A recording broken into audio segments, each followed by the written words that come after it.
இயேசு கிறிஸ்துவின் நாமத்தினாலே கர்த்தாவே சொல்லும் அடியேன் கேட்கிற நிகழ்ச்சிக்கு நான் உங்களை மீண்டும் வரவேற்கிறேன். நாம் சேர்ந்து கர்த்தருடைய வார்த்தையை நாம் தியானிப்போம். ஆவியானவர் தாமே நம்மோடு பேசுவாராக. கடந்த முறைக்கு நாங்கள் பல காரியத்தை நாம் தியானித்தோம். இயேசு கிறிஸ்துவை நாம் சொந்தமாக்கி கொள்ள வேண்டும் என்று சொல்லி, அப்போ அதான் நாம் பல காரியத்தை நாம் கற்றுக்கொண்டோம். அப்போ இயேசுவை நாம் சொந்தமாக்கி கொள்ள வேண்டும் என்று சொல்லி நாங்கள் கற்றுக்கொண்டோம்.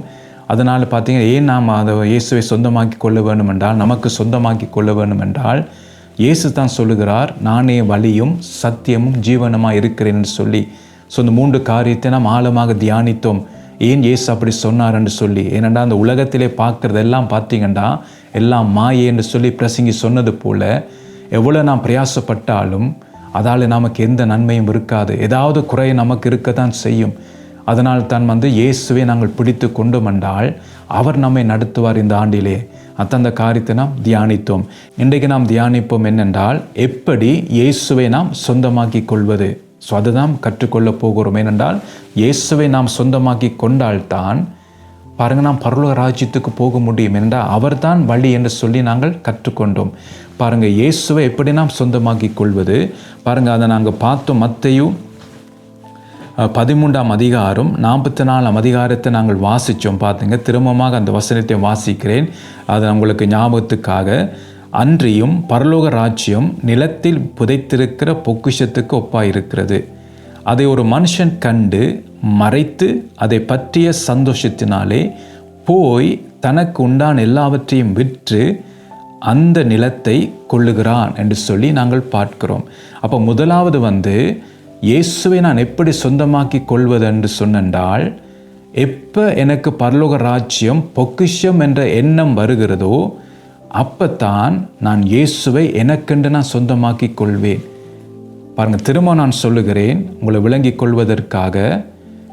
எப்போ எனக்கு பரலோக ராஜ்யம் பொக்கிஷம் என்ற எண்ணம் வருகிறதோ அப்பத்தான் நான் இயேசுவை சொந்தமாக்கி கொள்வேன்.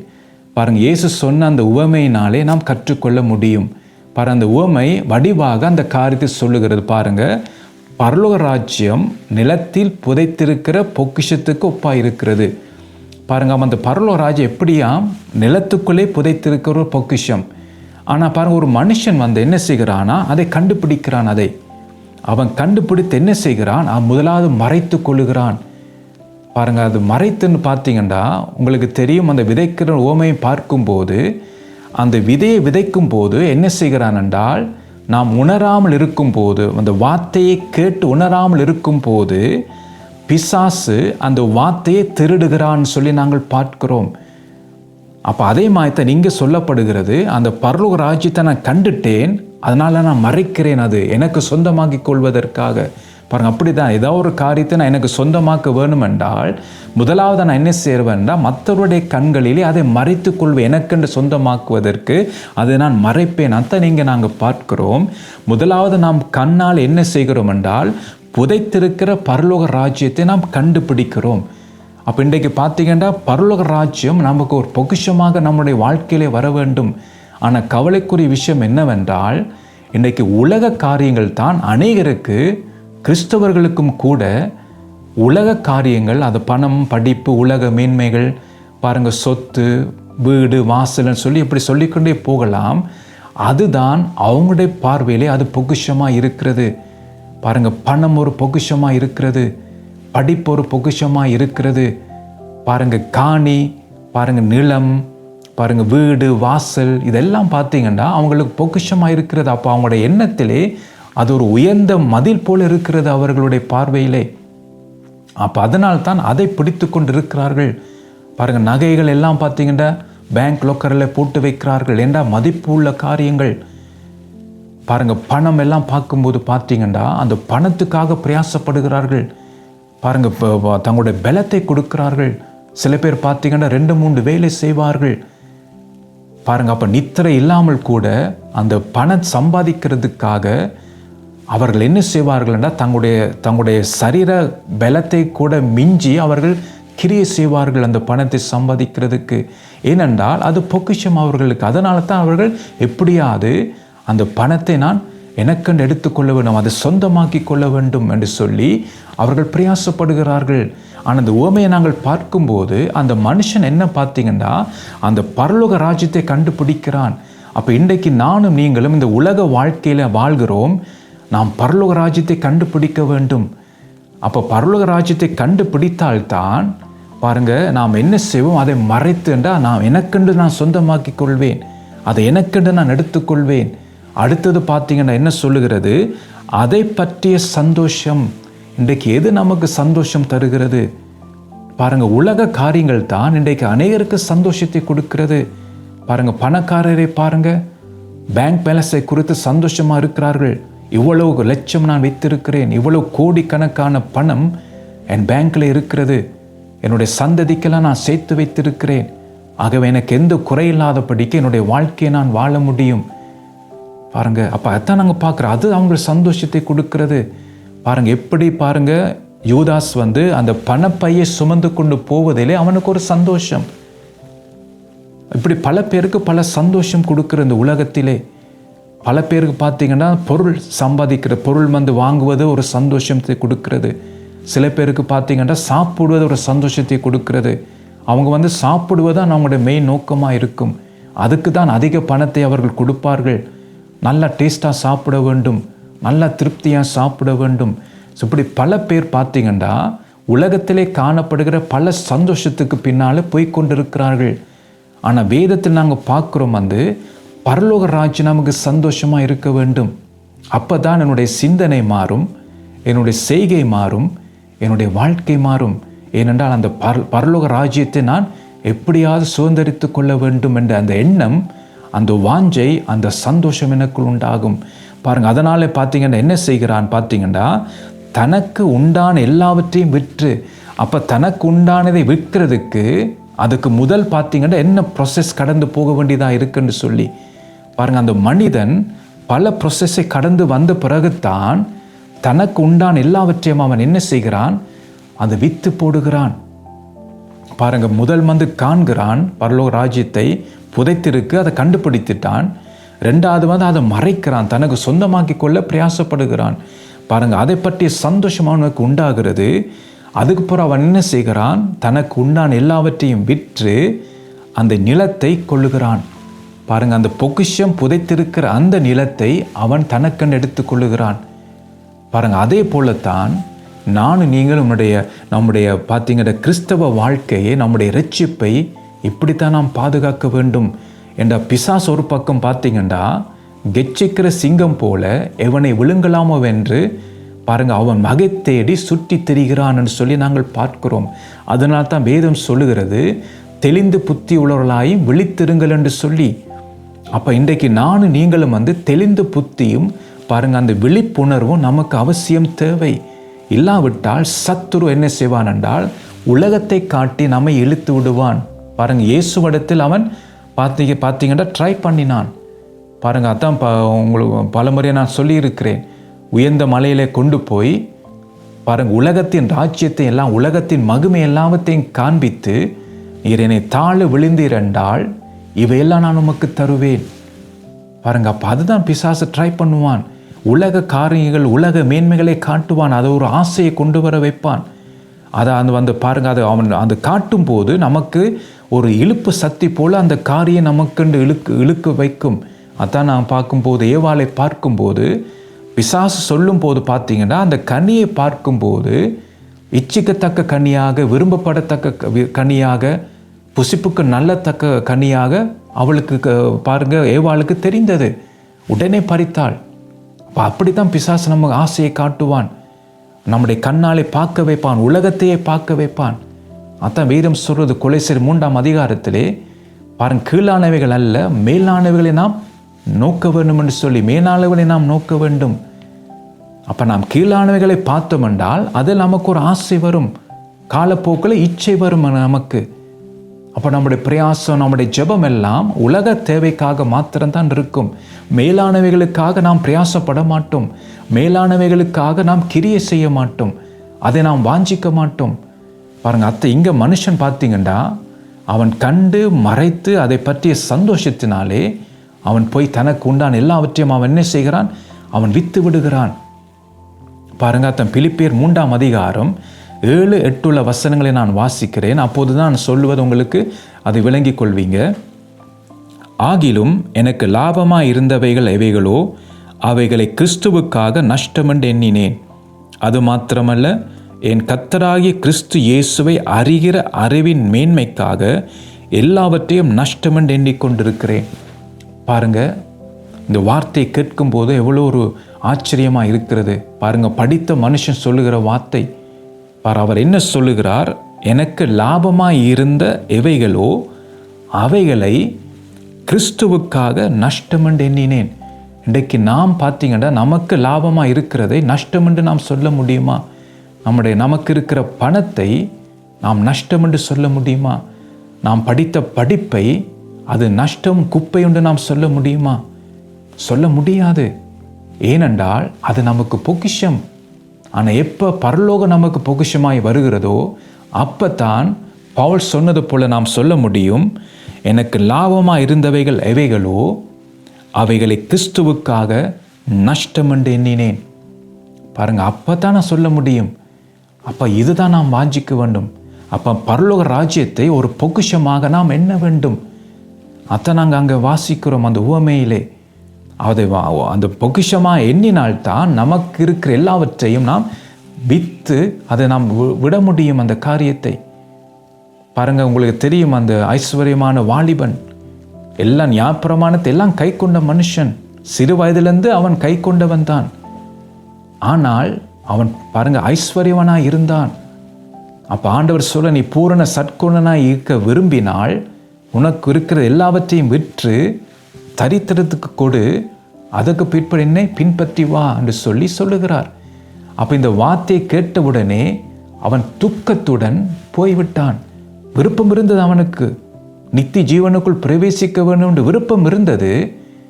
ஆனால் அந்த நித்திய ஜீவனுக்குள் பிரவேசிக்கேற்ற கிரியை அவனால் செய்ய முடியலை. இயேசு சொல்லுகிறார், இப்படி செய் என்று சொல்லி, இப்படி செய்துட்டு என்னை பின்பற்றி வா. அப்போ அந்த 2 காரியத்தை அவனால் செய்ய முடியலை, விற்க முடியலை. அவனுடைய ஐஸ்வர்யத்தை விற்க முடியலை, அதை விட்டுவிட முடியலை, இயேசுவையும் பின்பற்ற முடியலை. ஆனால் நியாயப்பிரமாணத்தை கை கொண்டான். இன்றைக்கு நாம் அப்படி தான் இருக்கிறோம். நல்ல கிறிஸ்தவனாக நாம் காட்சி அளிக்கிறோம். சில பேர் சொல்லுவாங்க, ரட்சிக்கப்பட்டு 20 வருஷம், நான் ரட்சிக்கப்பட்டு 30 வருஷம். பாருங்க, ஒரு கிறிஸ்தவனாய் செய்ய வேண்டிய எல்லாவற்றையும் நாம் செய்கிறோம். ஆனால் பார்த்தீங்கன்னா விட வேண்டிய காரியங்களை நாம் விட முடியலை. அப்போ நித்திய ஜீவனுக்குள் நான் போக வேண்டும் என்றால் வேதம் சொல்லுகிறபடி நான் விட வேண்டிய காரியங்களை விட்டு விட வேண்டும். இப்போ நான் ஊழியம் செய்கிறதுனாலே பரலோகம் போக முடியாது. நாம் பல ஊழியங்களை செய்யலாம், அற்புதம் அடையாளம் கூட நாம் செய்யலாம், தீர்க்கதரிசனம் கூட நாம் சொல்லலாம். ஆனால் நான் தீர்க்கதரிசனம் சொல்லுகிறதுனாலும் அற்புதம் அடையாளம் செய்கிறதுனாலும் கேரண்டியாக நாம் பரலோகம் போக முடியாது. அந்த பரலோகம் போக வேண்டும் என்ற சில நிபந்தனைகள் இருக்கிறது. நான் பிதாவின் சித்தத்தை செய்ய வேண்டும், அவர் சொல்லுகிறபடி என்னுடைய வாழ்க்கை இருக்க வேண்டும். அப்போ என்னுடைய வாழ்க்கையை நான் சரி செய்ய வேண்டும், மனம் திரும்ப வேண்டும், விட வேண்டிய காரியங்களை விட்டு விட வேண்டும். அதுதான் மிக மிக முக்கியம். அதான் ஆண்டவர் சொல்லுகிறார், அங்கே வெளிப்பட பார்க்கிறோம். எபேசு சபையை நோக்கி சொல்லுகிறார், உன் பேரில் எனக்கு குறை உண்டு. பாருங்க, அந்த ஆதியில் கொண்டிருந்த அன்பை விட்டாய் என்று உன் பேரில் எனக்கு குறை உண்டு. அப்ப நீ எந்த நிலைமந்து விழுந்தாய் என்பதை நினைத்து மனம் திரும்பி ஆதி செய்த கிரியைகளை செய்வாயாக என்று சொல்லி நாங்கள் பார்க்கிறோம். அப்ப அதுதான் கர்த்தர் நம்முடைய எதிர்பார்க்கிறார். அப்ப அந்த எபேசு சபையில நல்ல காரியங்கள் இருந்தது தான், கர்த்தர் போற்றினார், நல்ல காரியங்கள் இருக்கு, வைராக்கியம் இருந்தது, கர்த்தரை குறித்து வைராக்கியம். ஆனால் அவங்க மனம் திரும்ப வேண்டிய பகுதியும் இருந்தது. அதை ஆவியானவர் சொல்லுகிறார், ஆதி அன்புக்கு திரும்ப என்று சொல்லி. அப்போ இன்றைக்கும் ஆண்டவர் நம்மை பார்த்து சொல்லுகிறார், கர்த்தருக்கென்று வைராக்கியமாக பல காரியத்தை செய்கிறோம், ஊழியம் செய்கிறோம், சுவிசேஷம் அறிவிக்கிறோம். பாருங்க, பல காரியத்தை கர்த்தருக்கென்று நாம் செய்கிறோம், நல்லது தான். ஆனால் நம்முடைய மனம் திரும்புதல் எப்படி இருக்கிறது? கர்த்தர் நம்மிடத்தில் ஏதாவது குறை பார்க்கிறாரா? ஏதாவது குறை எனக்குள் இருக்கிறதா? பாருங்க, அதை நாம் விட்டுவிட வேண்டும். சில பேர் பார்த்தீங்கன்னா கசப்பு வைத்திருப்பார்கள். இன்னும் சில பேர் பார்த்தீங்கன்னா சில பேர் மன்னிக்காமல் இருப்பாங்க, பல வருடங்கள் கடந்து போயிருக்கும். அப்போ அந்த மன்னிக்காத தன்மை அது கசப்பாக மாறி போயிருக்கும். அவர்களை பார்த்தவுடன் இவர்களுக்கு பயங்கர ஒரு கோபம் வரும். ரட்சிக்கப்பட்டவர்கள் தான், ஊழியம் செய்கிறார்கள் தான், பிரசங்கம் பண்ணுகிறார்கள் தான், ஆனால் இந்த கசப்பை பாருங்க, அந்த மன்னிக்காத காரியத்தை அவர்களால் விட முடியலை, மன்னிக்க முடியலை மற்றவர்களை.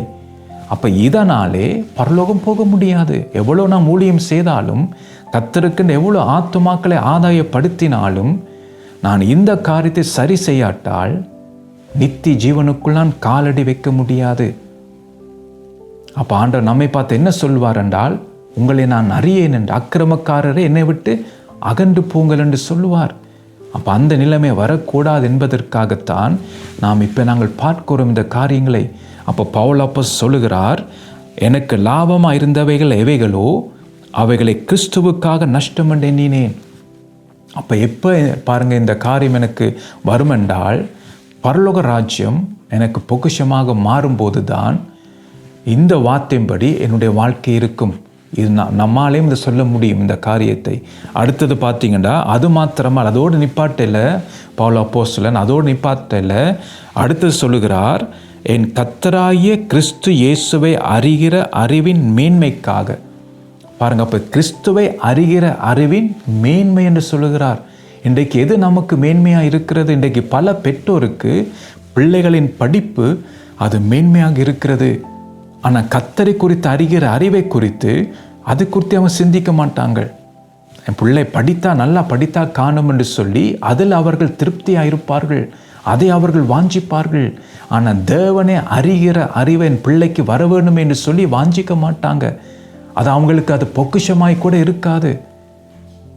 அதான் பாருங்க, அப்போ பரலோக ராஜ்யம் எப்போ பெற்றோருக்கும் ஊழியக்காரருக்கும் ஒவ்வொரு கிறிஸ்தவர்களுக்கும் பரலோக ராஜ்யம் பொக்கிஷமாக வருகிறதோ, அப்போ தான் அந்த உலக காரியங்களை அங்கே பவுல் சொன்னது போல அவைகளை கிறிஸ்துவுக்கென்று நஷ்டம் என்று எண்ணினேன் என்று சொல்லி, அப்போ அந்த உலக காரியங்கள் எல்லாம் இது கிறிஸ்துவுக்காக நஷ்டம் என்று நான் எண்ணுகிறேன் என்று சொல்வார்கள். தைரியமாக அவர்கள் சொல்வார்கள்.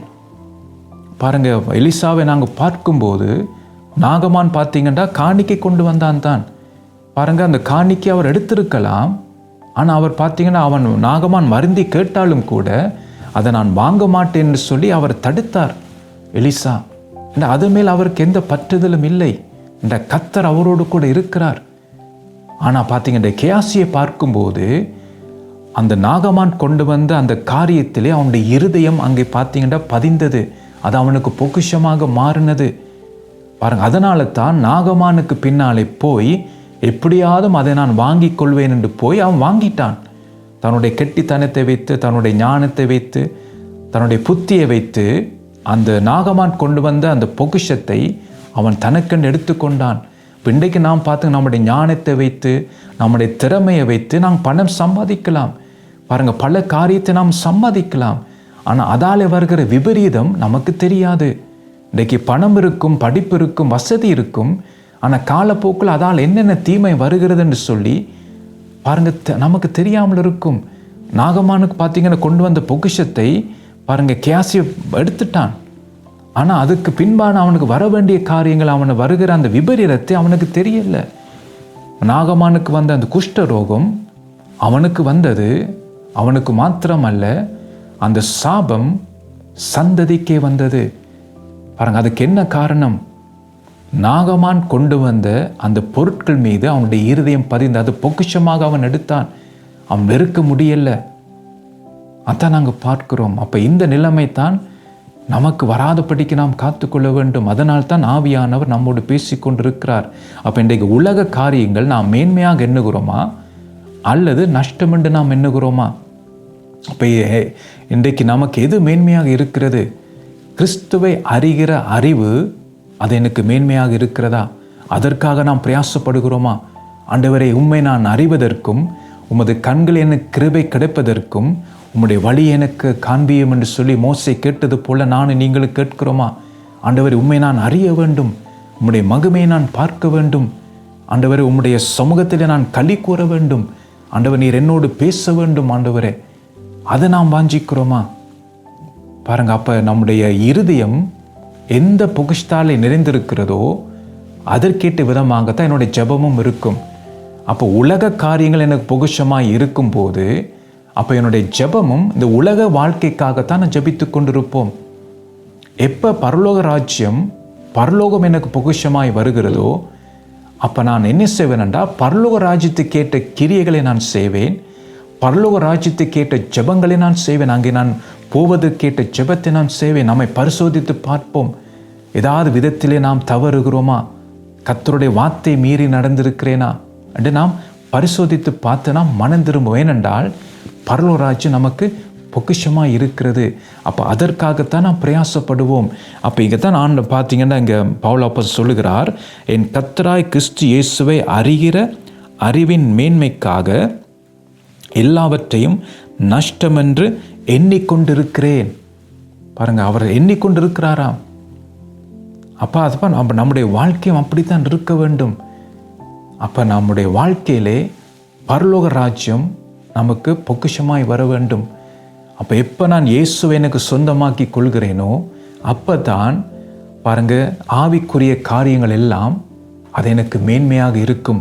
அதுதான் நான் நாடி தேடுவேன். அதுதான் நான் அதற்காகத்தான் ஜெபம் பண்ணுவேன். பரலோக ராஜ்யம் நமக்கு பொக்கிஷமாய் வர வேண்டும். அப்போ அதுதான் நாம் வாஞ்சிக்க வேண்டும். அப்போ முதல் இயேசுவை சொந்தமாக்கினால்தான் இந்த காரியத்தை நாம் வாஞ்சிப்போம். ரெண்டாவது நாங்கள் பார்க்கும்போது பார்த்தீங்கன்னா பிலிப்பியில் சொல்லப்படுகிறது பாருங்கள், அந்த காரியத்தை நான் திரும்பவும் வாசிக்கிறேன், அப்போ தான் உங்களுக்கு அது விளங்கும். நான் கிறிஸ்துவை ஆதாயப்படுத்தி கொள்ளும்படிக்கும் நியாய பிரபலத்தினால் வருகிற சுயநீதி உடையவனாய் இராமல் கிறிஸ்துவை பற்றும் விசுவாசத்தினால் வருகிறதும் விசுவாசம் மூலமாய் தேவனால் உண்டாயிருக்கிறதுமான நீதியை உடையவனாய் இருந்து கிறிஸ்துவுக்குள் இருக்கிறேன் என்று காணப்படும்படிக்கு. பாருங்க, அப்போ காணப்படும்படிக்கு என்று சொல்லி நாங்கள் அங்கே வாசிக்கிறோம். பாருங்க, அப்போ இதில் என்ன பார்க்கிறோம் என்றால் முதல் கிறிஸ்துவை நாம் ஆதாயப்படுத்தி கொள்வதா எனக்கு சொந்தமாக்கி கொள்ள வேண்டும். ரெண்டாவது காரியத்தை நாங்கள் பார்க்கும்போது நியாய பிரமாணத்தினால் வருகிற சுயநீதியை விட்டுவிட வேண்டும் என்று சொல்லி நாங்கள் பார்க்கிறோம். அது என்ன சுயநீதி என்று சொல்லி நாம் கர்த்தருடைய வார்த்தையின் அடிப்படையில் நாங்கள் பார்க்க போகிறோம். பாருங்கள், மத்தேயு எழுதின சுவிசேஷம் 5ஆம் அதிகாரம் 23, 24 உள்ள வசனங்களை நான் வாசிக்கிறேன். ஆகையால் நீ பலிபீடத்தில் உன் காணிக்கையை செலுத்த வந்து உன் பேரில் உன் சகோதரனுக்கு குறை உண்டென்று அங்கே நினைவு கூறுவாயாகில் அங்கேதானே பலிபீடத்தின் முன் உன் காணிக்கையை வைத்துவிட்டு போய் முன்பு உன் சகோதரனுடைய ஒப்புரவாகி பின்பு வந்து உன் காணிக்கையை செலுத்து என்று சொல்லி இங்கே நாங்கள் பார்க்குறோம். பாருங்கள், அப்போ இதில் நாங்கள் சுயநீதி நாங்கள் பார்க்குறோம். என்னென்னு சொன்னால் பாருங்கள், அந்த ஒரு மனிதன் வந்து அவன் என்ன செய்கிறானாம், பலிபீடத்திலே காணிக்கையை செலுத்த அவன் வருகிறான். அப்போ நியாயப்பிரமாணத்தின்படி அவர்கள் என்ன செய்கிறார்கள், தசம்பாகம் கொடுப்பது, காணிக்கை கொடுப்பது, அவர்கள் அதை கரெக்டாக இருக்கிறார்கள், அந்த காரியத்தை அவர்கள் செய்கிறார்கள். ஆனால் வேதம் என்ன சொல்கிறது பார்த்தீங்கன்னா, உன் பேரில் உன் சகோதரனுக்கு குறை உண்டென்று அங்கே நினைவு கூறுவாயாகில் என்று சொல்லி நாங்கள் பார்க்கிறோம். அப்போ பாருங்கள், பரிசுத்த ஆவியானவர் நமக்கு தான் கண்டித்து உணர்த்தி சத்தியத்துக்குள்ளமை நடத்துகிறவர்னு சொல்லி நாங்கள் பார்க்கிறோம். அப்போ இன்றைக்கு நாம் சுயநீதியும் படித்தான் நாம் கிறிஸ்தவ வாழ்க்கையை நாம் வாழ்ந்து கொண்டு இருக்கிறோம். பாருங்கள், சுயநீதி என்ன பாருங்கள், ஜெபம் பண்ணுவது, வேதம் வாசிப்பது, மற்ற எல்லா ஜெப கூட்டங்களை கலந்து கொள்வது, ஆராதனைக்கு போவது, பாருங்கள் தசமாம் கொடுப்பது, காணிக்கை கொடுப்பது, அதெல்லாம் நாம் என்ன செய்கிறோம் என்றால் அந்த சுயநீதியினால் இவைகள் எல்லாவற்றையும் நாம் செய்கிறோம். ஏன்னா கிறிஸ்தவனாக இருக்கிறோம் என்று சொல்லி இந்த காரியத்தை நாம் செய்கிறோம் சுயநீதியின்படி. ஆனால் நம்முடைய வாழ்க்கையிலே மாற்றங்கள் இருப்பது இல்லை. அப்போ அதே போல தான் இங்கே நாங்கள் பார்க்கிறோம். இந்த மனிதன் என்ன செய்கிறானாம் பார்த்தீங்கன்னா, அவன் வந்து காணிக்கை கொண்டு வருகிறான், அங்கே பலிபீடத்திலே காணிக்கையை கொண்டு வருகிறான். ஆனால் இங்கே பார்க்கும்போது ஆவியானவர் அவனுக்கு உணர்த்துகிறார். பாருங்கள், அதில் என்ன பார்க்கிறோம் என்றால் பாருங்க, உன் சகோதரன் குறை உண்டென்னு அங்கே நினைவு கூறுவாயாகில். அப்போ அந்த நினைவு கூற வைக்கிறது பார்த்தீங்கன்னா ஆவியானுடைய செயல் என்று அவர் தான் கண்டித்து உணர்த்தி நம்மை நடத்துகிறவர். அப்போ தான் வெளிப்படத்தில் நாங்கள் பார்க்குறோம் வந்து நினைத்து மனம் திரும்பி. அப்போ ஆவியானவர் நமக்கு என்ன செய்கிறார், நினைக்க வைப்பார், யோசிக்க வைப்பார். அப்போ அது குறை உண்டென்று பாருங்கள் நினைவு கூறுவாயாகில் என்ன சொல்லப்பட்டிருக்கு, உன் காணிக்கை செலுத்திட்டு நீ போன்னு சொல்லப்படவில்லை. பாருங்க, அங்கே தானே பலிபீடத்தின் முன் உன் காணிக்கை வைத்துவிட்டு, காணிக்கையை உடனே செலுத்தாத, காணிக்கை வை, காணிக்கை போட வேணும் தான். ஆனால் இப்போ காணிக்கை போடுவது முக்கியம் அல்ல, இப்போ நீ ஒப்புரவாகுவது தான் முக்கியம். அப்போ இன்றைக்கு நாம் சுயநீதியை நாம் செய்து கொண்டிருக்கிறோம். ஆனால் தேவன் விரும்புகிற அந்த தேவ நீதியை நாம் செய்வதில்லை. இன்றைக்கு நாம் சுயநீதியோடு நாம் திருப்தியாக இருக்கிறோம். நான் பாருங்கள் தசம்பாவத்தில் கரெக்டாக இருக்கிறேன், அது நான் செய்கிறேன், இது செய்கிறேன்னு சொல்லி நம்மை குறித்து நாம் என்ன சொல்லுகிறோம், நாம் கரெக்டாக இருக்கிறோம் எல்லாத்திலையும் சொல்லி. ஆனால் பார்த்தீங்கன்னா விட வேண்டிய காரியங்களை விடவில்லை. ஆனால் இங்கே என்ன சொல்லப்படுகிறது என்றால், நினைவு கூறுவாயாகில் அங்கே தானே பலிபீடத்தின் முன் உன் காணிக்கை வைத்துவிட்டு போய் முன்பு உன் சகோதரனுடனே ஒப்புரவாகி பின்பு வந்து உன் காணிக்கையை செலுத்து. அப்போ இதை நாங்கள் பார்க்குறோம், ஒரு மன திரும்புதல் கேட்ட கிரியை நாங்கள் பார்க்கிறோம். அப்போ இதில் என்ன நடக்கிறென்றால், காணிக்கை நாம் செலுத்த வருகிறோம், ஜெபம் பண்ண வருகிறோம், தேவனை ஆராதிக்க ஞாயிற்றுக்கிழமை வருகிறோம். பாருங்கள், நாம் கர்த்தருக்குன்னு பல காரியத்தை நாம் செய்கிறோம். ஆனால் செய்கிற நம்முடைய வாழ்க்கையிலே கர்த்தர் சில காரியங்களை உணர்த்துவார். நாம் மனம் திரும்ப வேண்டிய காரியங்கள், விட வேண்டிய காரியங்கள், அதை ஆவியான உணர்த்துவார். அப்போ அதை நான் செயல் வேண்டும். இப்போ நான் ஜெபம் பண்ண வந்திருக்கிறேன், ஆனால் ஆவியான உணர்த்துவார், சில காரியத்தை நான் போய் ஒப்புரவாக வேண்டும், சில காரியத்தை நான் விட வேண்டும் என்று சொல்லி உணர்த்துவார். அப்போ அதை நான் சரி செய்ய வேண்டும். அப்போ அதை சரி செய்தால்தான் நான் ஜெபம் பண்ணும்போது அந்த ஜெபம் கேட்கப்படும். அப்போ நான் என்னுடைய வாழ்க்கையை சரி செய்யாமல் சுயநீதியின்படி நான் சும்மா ஜெபம் பண்ண வந்தால் அந்த ஜெபம் என்னுடைய மன திருப்திக்கு அந்த ஜெபம் இருக்கும். ஆனால் கர்த்தர் அந்த ஜெபத்தை கேட்க மாட்டார். அது அவருக்கு அருவருப்பாக இருக்கும்.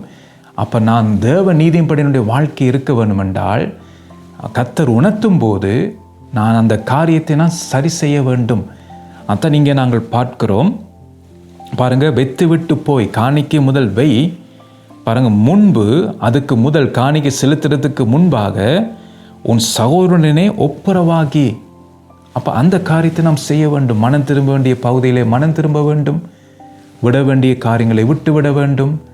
அப்போ கர்த்தருடைய வார்த்தையின்படி நம்முடைய வாழ்க்கையை சரி செய்ய வேண்டும்.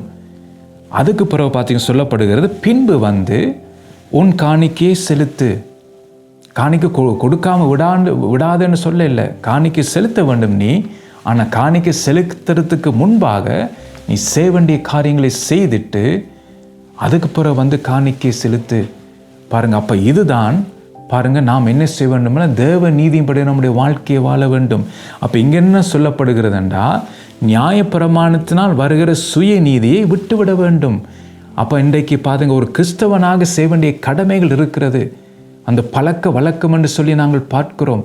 அப்போ அந்த பழக்க வழக்கத்தை நாம் ஒழித்து விட வேண்டும். அந்த பாரம்பரியங்கள் அவைகளை நாம் ஒழித்து விட வேண்டும். அப்படி ஒழித்து விடாட்டால் நாம் அப்படியே அதை செய்து கொண்டே இருப்போம்.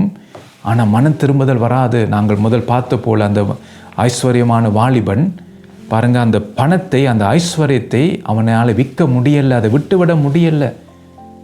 அப்போ அதான் வேதம் நமக்கு சொல்லுகிறது. அப்போ இந்த நியாயப்பிரமாணத்தால் வருகிற அந்த சுய நீதியை நாம் விட்டுவிட வேண்டும் என்று கர்த்தருடைய வார்த்தை சொல்லுகிறது. பாருங்கள், அப்போ இது சில நேரம் கஷ்டமாக இருக்கும் தான். ஆனால் வேதம் பார்த்தீங்கன்னா ஒரு காரியத்தை சொல்லுகிறேன். மத்தேயு எழுதின சுவிசேஷம் 18ஆம் அதிகாரம் 8-9 வசனங்களை வாசிக்கிறேன். உன் கையாவது உன் காலாவது உனக்கு இடரல் உண்டாக்கினால் அதை தரித்து எறிந்து போடு. நீ 2 கையுடையவனாய் அல்லது 2 காலுடையவனாய் நித்திய அக்கினியிலே தள்ளப்படுவதை பார்க்கிலும் சப்பானியாய் அல்லது ஊனனாய் நித்திய ஜீவனுக்குள் பிரவேசிப்பது உனக்கு நலமாயிருக்கும். உன் கண் உனக்கு இடரல் உண்டாக்கினால் அதை பிடுங்கி எறிந்து போடு. 2 கண்ணுடையவனாய் எரி நரகத்திலே தள்ளப்படுவதை பார்க்கிலும் ஒற்றை கண்ணனாய் ஜீவனுக்குள் பிரவேசிப்பது உனக்கு நலமாயிருக்கும் என்று சொல்லி இங்கே நாங்கள் வாசிக்கிறோம். பாருங்கள், அப்போ நாம் என்ன செய்யணும் என்றால், அப்போ சில காரியம் நாம் விட்டுவிட வேண்டும், மனம் திரும்ப வேண்டும் என்று ஆவியான உணர்த்தும் போது அதை நாம் சீரியஸாக நாம் எடுக்க வேண்டும். நாளைக்கு பார்ப்போம், நாளண்டைக்கு பார்ப்போம் என்று சொல்லி அதை நாம் பார்த்தீங்கன்னா தள்ளி போடக்கூடாது. அந்த வேதம் சொல்லுகிறது பாருங்கள், உங்களை 2 கொரிந்தியர் 6ஆம் அதிகாரம் 2ஆம் வசனத்தை நாங்கள் பார்க்கும்போது இன்றைக்கு அனுகிரக காலம் என்று சொல்லப்படுகிறது. இன்றைக்கு இரட்சணிய நாள் என்று சொல்லி இந்த அநேக காலத்திலே அவர் நமக்கு செவி கொடுத்து இரட்சணிய நாளிலே நமக்கு உதவி செய்தேன்னு சொல்லப்படுகிறது. அப்போ நாம் அதை நாம் பிடித்து கொள்ள வேண்டும். அப்போ நாம் வாழ்கிற இந்த நேரம், இந்த காலம் பாருங்கள், ஒரு அநேக காலமாக இருக்கிறது. அப்போ அவர் நமக்கு செவி கொடுக்கிறார். அப்போ நானும் நீங்களும் அதை நாம் பிரயோஜனப்படுத்த வேண்டும். அப்போ எப்படி பிரயோஜனப்படுத்தணுமா? இங்கே வேதம் என்ன சொல்லுகிறது பாருங்கள், உன் கையாவது உன் காலாவது உனக்கு இடரல் உண்டாக்கினால் அதை தரித்து எறிந்து போடு என்று சொல்லப்படுகிறது. அப்போ இது என்ன பார்த்தீங்கன்னா, கையை காலை வெட்டுன்னு சொல்லப்படலை வேதம். பாருங்கள், இப்போ நாம் செய்ய வேண்டிய காரியங்களை சொல்லப்படுறது. ஏனென்றால் நாம் பார்த்தீங்கன்னா இந்த உலகத்திலே வாழும் காலம் குறுகினது. பலத்தின் மிஞ்சினால் பாருங்கள் 80 வருஷம், அது 80 வருஷம் நம்முடைய பலத்துக்கு ஏற்ற விதமாக நாம் 80 வருஷம் வாழலாம். ஆனால் பார்த்தீங்கன்னா அப்போ அந்த காலங்களிலே நாம் வாழும் இந்த காலங்களிலே இப்போ மரணம் பார்த்தீங்கன்னா எப்பயாவது வரலாம். அதனால தான் நாம் மனம் திரும்ப வேண்டிய காரியங்களை நாம் சீரியஸாக எடுக்க வேண்டும். ஏனென்றால் பாருங்கள், மனம் திரும்பாமல் போகும்போது என்ன நடக்கும் என்றால், நமக்கு பணம் இருக்கலாம், படிப்பு இருக்கலாம், உலகத்தினால மேன்மைகள் இருக்கலாம். ஆனால் மரணம் வந்த பிறகு பார்த்தீங்கன்னா நம்முடைய ஆத்மா எங்கே போகும்? அப்போ அது குறித்து கவனமாக இருக்க வேண்டும். அத்தான் இங்கே சொல்லப்படுகிறது, நீ 2 கை உடையவனாய் அல்லது 2 கால் உடையவனாய் நித்திய அக்கினியிலே தள்ளப்படுவதை பார்க்கிலும் சப்பானியாய் அல்லது ஊனனாய் நித்திய ஜீவனுக்குள் பிரவேசிப்பது உனக்கு நலமாக இருக்கும். பாருங்கள், இதை எப்படி ஒன்று உலகப்படுத்துகிறேன் பாருங்கள். இந்த உலக ஆசீர்வாதங்களுக்காக பிரயாசப்பட்டு நரகத்துக்கு போவதை விட பாருங்கள், உலக ஆசீர்வாதம் இல்லாமல் நித்திய ஜீவனுக்குள் பிரவேசிப்பது எவ்வளவு நல்லது என்று சொல்லி தான் இங்கே நாங்கள் பார்க்கிறோம். அப்போ இன்றைக்கு நாம் உலக ஆசீர்வாதத்தை பெறுவதற்கு நாம் பிரயாசப்பட்டு அதற்காக ஜெபம் பண்ணி அதற்காக ஓடி ஓடி உழைத்து பாருங்கள், அந்த நித்திய ஜீவனை இழந்து விட்டோம் என்றால் ஒரு பிரயோசனமும் இல்லை. அதான் ஐஸ்வர்யன் பார்த்தீங்கன்னா தன்னுடைய கலைச்சத்தை சேர்த்து வைக்க இடம் இல்லை என்று சொல்லி அதை பெருசாக கட்டி இன்னும் அதிகமான கலைஞர்கள் சேர்த்து வைப்போம் என்று சொல்லி அவன் சொல்லி கொண்டிருக்கும்போது, நினைத்து கொண்டிருக்கும் போது பாருங்கள், ஆண்டவர் சொல்லுகிறார், மதிகடனே, இன்றைக்கு இரவு உன்னுடைய ஆத்மா எடுக்கப்பட்டு போனால் இதெல்லாம் யாருடையதை ஆகும் என்று சொல்லி. அதான் நாங்கள் பார்க்குறோம். அப்போ நம்முடைய வாழ்க்கை கேரண்டி இல்லை. அப்போ அதனால தான் வேதம் சொல்லி எப்படியாவது நீ மனம் திரும்ப என்று சொல்லி. அதான் இங்கே நாங்கள் பார்க்குறோம். பாருங்கள், அருமையான கர்த்தருடைய வார்த்தையை நாங்கள் பார்க்க எப்படியாவது நாம் மனம் திரும்ப வேண்டும் என்று சொல்லி தான். அதான் இங்கே நாங்கள் பார்க்குறோம். அப்போ நம்முடைய சுய நீதியை நாம் விட்டுட்டு கர்த்தர் விரும்புகிறபடி அந்த தேவ நீதியை நாம் செய்வோம், மனம் திரும்புவோம், நாம் விட வேண்டிய காரியங்களை விட்டு விடுவோம். இயேசு சீக்கிரமாக வரப்போகிறார். ஸோ அடுத்த முறைக்கு மிச்ச காரியத்தை நாம் தியானிப்போம். கர்த்தர் தாமே உங்களை ஆசீர்வதிப்பாராக.